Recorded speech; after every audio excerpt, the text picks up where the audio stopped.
Hello and welcome to the Vlogging Pod. Tonight we are joined by Ellen Mint. Welcome to the room, Ellen. How are you this evening? I'm pretty good. You're pretty It's good. You liked well, my little yeah, you liked my little cheer? it's great. we can always get a little exuberant. Let's see. Wait a minute. Here we go.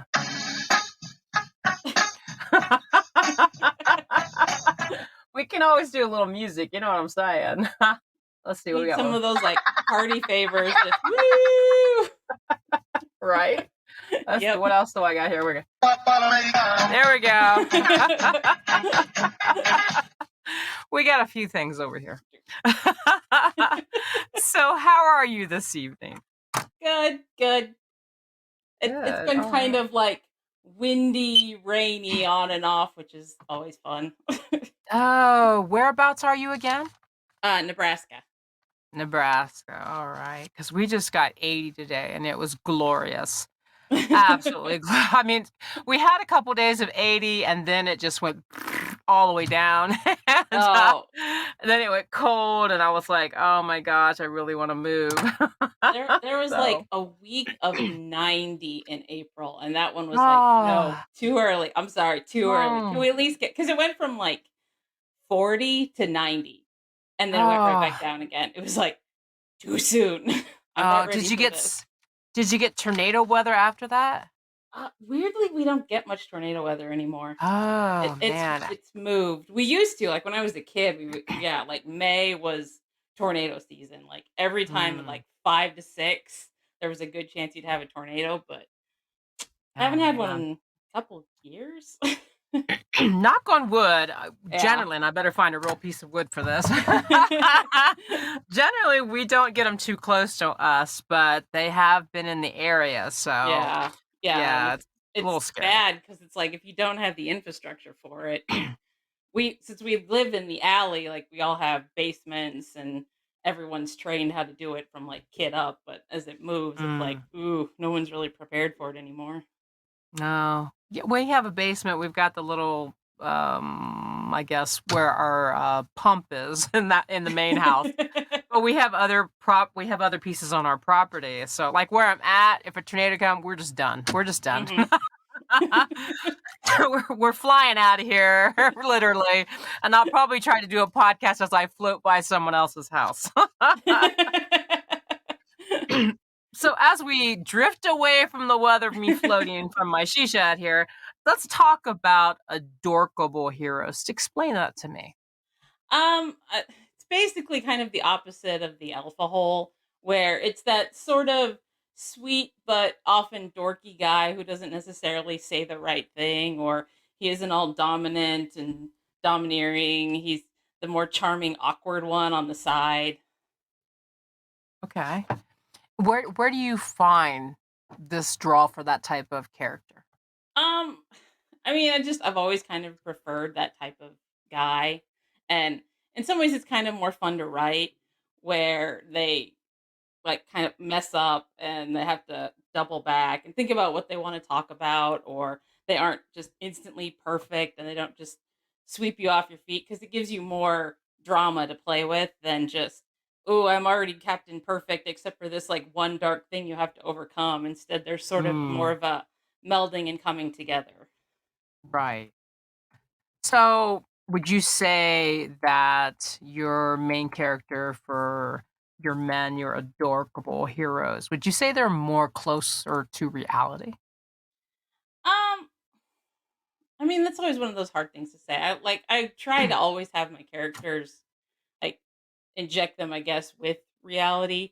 So, and it's not that there aren't like domineering men out there. There aren't, there aren't men that are like that, obviously, but there are also a lot of the like sweeter, weirder ones. And it's sort of just a balance of trying to find, how do I build you up? Like, where do I want to get you from? Do you have this kind of background? Do you have this kind of like past trauma you're overcoming? Like, is there someone that walked out on you? Do you have like issues around relationships, or uh, have you just, kind of always been passed over? Like I have one character where in my Happily Ever Austin series, which is kind of a contemporary retelling of Austen books, I did Sense and Sensibility, but I gender swapped it.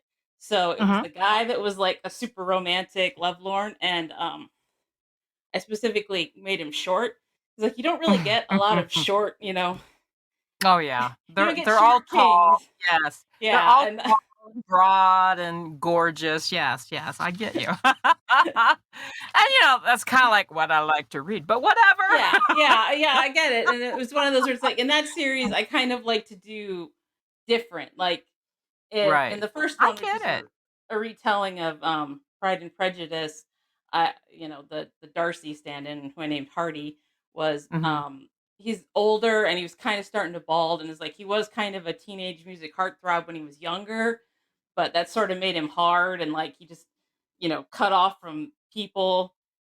And then in the Madeline's Park, which was Mansfield's Park, retelling the main hero Everett, he's actually suffered from relationship abuse. Like the last two relationships he's in, he was the one abused, and he's struggled coming to terms with that, being this like super masculine man, but he Hmm. can't really admit to what he's been through until he can move on and find love and that Right. kind of thing. Gotcha. So, with heroes on our mind, tell us your superhero power of genetics. It's not. It's Wait a minute. Yeah, there we go. Yay! Now we'll give you a little giggle.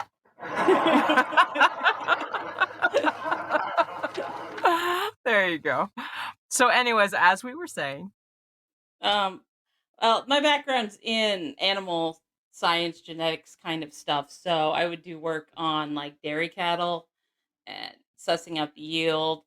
Um, it's kind of also tied in with cell lines. So I did a lot of like cell culture where you would take, say, I think we were working on lipids, so fat cells from dairy cattle, and then you would grow them in a cell line, which is a pain in the butt. I would like to add, mm, because like most of the cells people work on are immortal cell lines, so they're like cancer cell lines. But mhm. taken right from the animal means that you get like 7 splits, give or take, and then they're dead. So it was Oh, just wow. a ton of fun, challenging work. But I did a lot of work on RNA, which I feel like people are more aware of now after COVID. Okay. Now, RNA is yeah, I was gonna ask. yeah, okay. DNA is highly stable. It's your basically genetic library. RNA Mhm. is kind of like an ebook you check out that will disintegrate in an hour or so. Oh, Like wow. RNA does not last very long, so it's a pain in the butt to work with. Right. Yeah, it's one of those things where it's like, yeah, you can only really have it out for a couple hours, and then it's degraded and gone because of the way it's. And this is very similar to DNA? RNA, basically how it works is you've got your DNA and then it Mhm. unzips and Okay. you'll have the messenger RNA come in and read it and it forms almost the exact same base pairs because you've got GCAT. And when the RNA comes in, it changes that T for a U. And what that does is it basically kind of makes it more malleable. So then it can read the codons and Mhm. make whatever like protein it needs. So whatever it's reading, and then because of that U, it's not as stable. What's interesting is it's thought that like RNA was the basis. Like we began as just like little strips of RNA that then kind of became DNA. Which is kind of Mhm. interesting since RNA again is not stable. It doesn't last very long, but No, I'm actually fascinated. I'm actually fascinated. To be honest, I do think that that is a superhero. I mean, come on. I mean, scientists. I mean, what book? You know what I'm saying? When you talk about superheroes, what don't they usually start out with from a scientist, right? Because you go right yeah. in like, yeah. And I believe that that's how you met your husband as well, right? Yeah, it's funny because I'm an animal scientist and he's a food scientist, so Oh, okay. Nice. Well, hey, every animal needs food. So you have 26 titles to your name. Tell me about the kind of drive it takes to write 26 books. Oh. I think it's I have an insatiable muse that just needs to be fed. Like, I have the issue of basically fractal ideas where I will work on one book and then I have like 5 ideas, but you can only write one of Mm, them and then that becomes yeah. another 5 ideas and I just need to keep trying to feed it.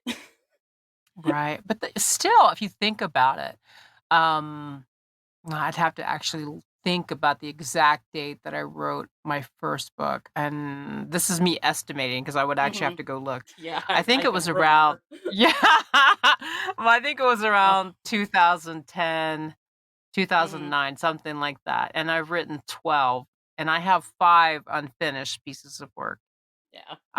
Not nothing real recent. Well, I have a few of them that have been recent, but so I'm just like wondering, um, 26 books. And when I was looking at your work, if I go back to one of the earlier ones that I can see, Mhm. and you mentioned it I earlier with your Pride and Prejudice take, which was Yep, Pride and Pancakes, I think, yep. from 2019. Okay, all right. Yep. And that's from the Happily Ever Austen series. Now, is 2019 the first year that you started writing books? No. Like, No, okay. I did a couple before that. I was in, Okay. like, Lucky Anthology, and I also self-published a couple in 2018, if I remember. Yeah. And I'd written Okay. before then as well. Okay. So in 2018, I mean, that's not that long ago. We're only in 2023. Yeah. So 26 books. So tell me about that. I mean, are you still doing your genetics or is writing now your full time? Yeah, writing is full-time now. Full time? Yeah. Okay. So tell me about the drive. Tell me what I mean, let's talk the time frame. I guess we'll break it down. I'll make it a little Okay. bit easier Yeah. to grasp onto. Let's talk about your time frame. So you start your book. Are Mhm. novels, novellas? Which are they? Mostly not, yeah, novels. Anymore like Okay. freaking I'm getting up to about 100,000 words with books lately, Okay. which is Well, like okay. Yeah. Landslide novel. Okay. Got ya. yeah, yeah, it's Because, yeah, that because annoys me. 40,000 is my limit. I love novella. So, and I I already told you can't. I I have have 5 so on my much desk, so my drive is not as high. That's why I'm I curious, like so I just okay, have so okay. much plot. I have so much plot in my head. Like I'm one of those people where if you want a romance with a lot of plot and action, then yeah, you're gonna love my books because I just like to tell convoluted, kind of twisted stories where Mhm. things don't always go the way you expect, or just there's lots of surprises in a way. And yeah, it's been ballooning out where I'm like, no, stop. There's too many subplots. Mm. Why are you want attention? And oh, Okay, okay, so let's go back to the little bit on the time frame. Okay, okay. so 1,000-word books, alright, and so we know they just pour out of you. Okay, gotcha. Lucky you, because like I said, I mean, for me, like I said, I still have 5 on my desk, and it's Yeah. finding time to get it all, you know what I mean, time to get down Yeah. and sit down and do it. Yeah, I get So that.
not the time to actually take in and give you the review. So that is something, and you must take that away as being a great accomplishment.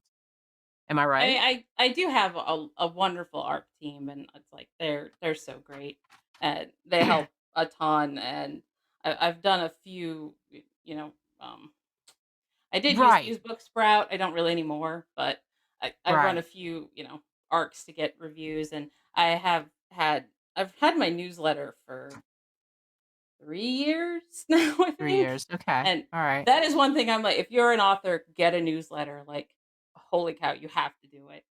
Because social Right, media can change on a dime. You could just lose everything. You have no control, but with a newsletter, you have control.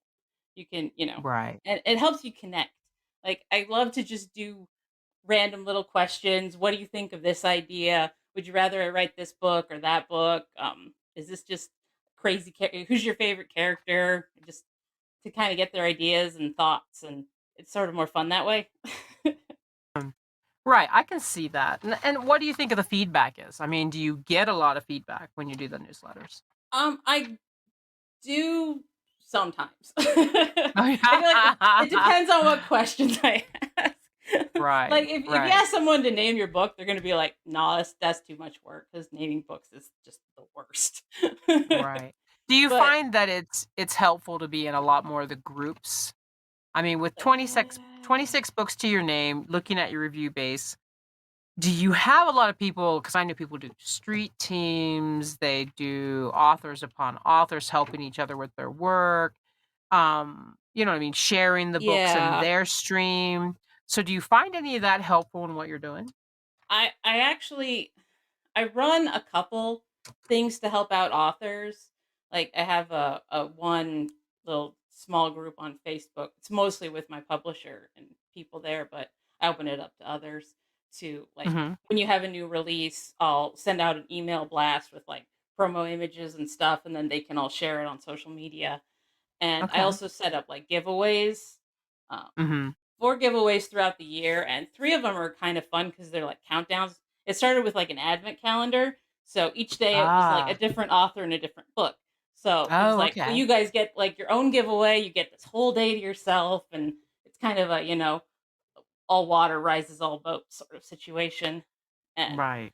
I feel like that's really helped kinda grow because we all sorta help each other, but Right. some of the other Facebook groups, I don't know, it sort of feels like a waste of time, especially as, like, Oh, yeah. the algorithm keeps changing. Mhm. Oh, yeah. Especially for I reader ones. now I understand the definition of algorithm, but I don't know if I'm the best. My assistant who is all great in so many things. I mean, she's Mhm. like always constantly trying to tell me different things, and I'm like, can you do it?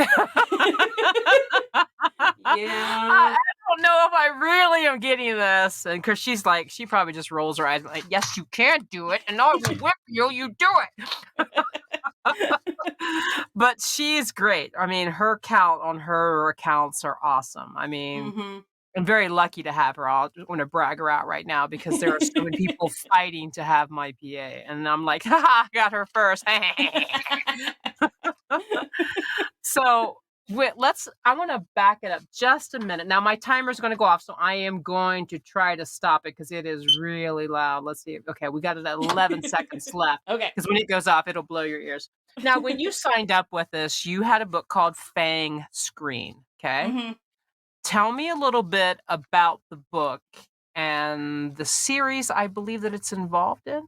Okay, the series itself was just a case of me wanting to basically do paranormal romances around kind of more off holidays, like St. Hmm. Patrick's Day, fall solstice. I did Krampus Not, 'cause I have a Krampus book. Oh, cool. And then Fang Screen is just sort of the summer solstice because it's hard to come up with a good summer holiday. But basically, this one started as I was talking with one of my editors about, like, she was going to have to go do a bunch of summer books to edit, and she was dreading it because she hated summer. So I thought, what creature would like absolutely despise summer? A vampire, because it's always sunny and hot, and everybody's necks are slathered in sunscreen. So that led to Mm, the idea of dropping this like old school European, kind of vampire on like a tropical island.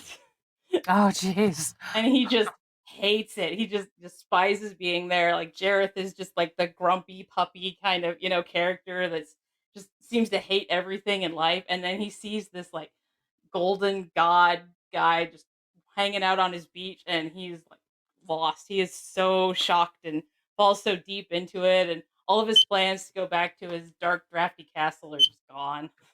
Mm. Wow.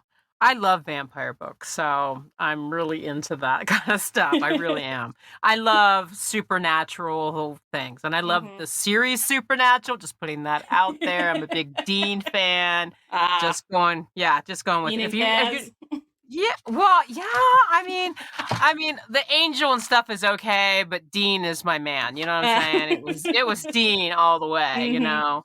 I could have kept watching as long even when they were walking with walkers, I'm just putting that out there.